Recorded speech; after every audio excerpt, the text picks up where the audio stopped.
2, 1, action! We're always constantly trying to upgrade and introduce new and exciting props and dressing and art elements to these projects. It's incredibly precise process. Every costume has many pieces. Most of the people are just, oh yeah, in a unitard, it's so much more than that. Camera set, ready, and action! We put zippers in a slightly easier position. So yeah, we made it a little bit more comfortable and easier to take off. And it was very funny when they were like talking to each other. Each of them was jealous of the other ones. You've got to be in pretty good shape to walk onto set in front of hundreds of people and look good in that suit. And, you know, I take my hat off to both of them. They both trained really hard to get into great shape to get in those suits. I'm no spring chicken anymore. I'm 37, you know? So I worked out a bunch. I love the challenge of it. It was harder as a non-mid-20s person to get into the kind of shape where the spandex isn't going to show everything up. You are amazing. Thank you, yeah, thanks. Will you say it? No, I kind of needed to hear that. They have skull caps that are molded to their heads, so they are not wearing it just over their bare head. Those are intricate to make it as tight as possible, not to add to any of the volume of the skull necessarily, but keep the shape and the profile. And then we have a special costume when they are supposed to be without the mask. Then it's, as we call it, a turtleneck costume, and then they are in a costume without the hood. All those hoods have a frame for the eyes to literally snap into them, and there are different kinds of eyes.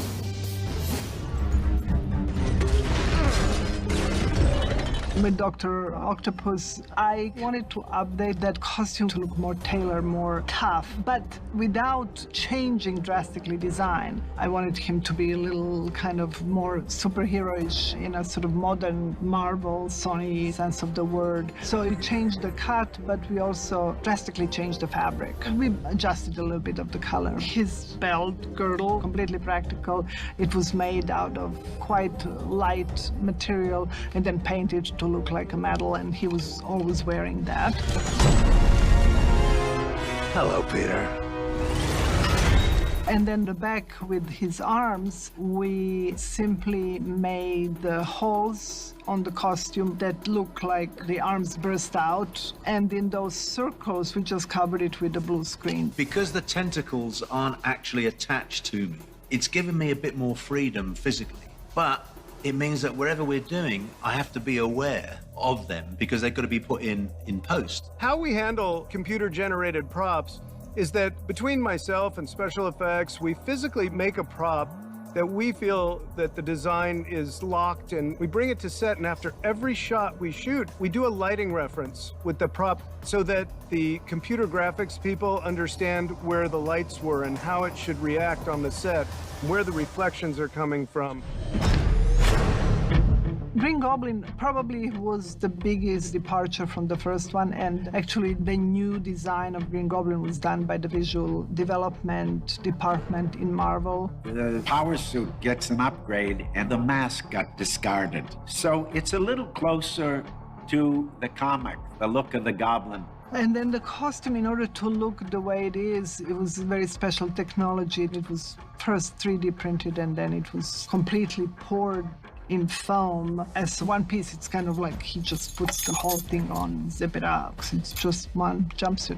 I know, it sounds so simple. It's very complicated. In the first series of Spider-Man movies, they wanted something created by new tech. They wanted it scary and they wanted it hard. But in that suit, it's quite limited what you can do as far as physical gesture. Sometimes I was wearing that mask and could barely see out of it. Now it's much freer. Too weak to take it!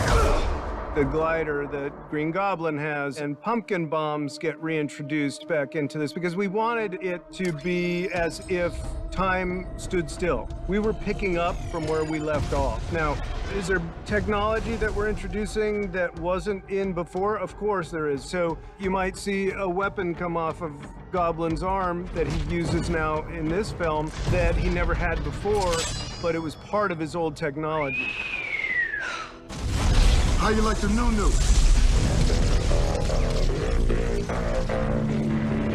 talked about it, and we made a conscious decision not to be blue.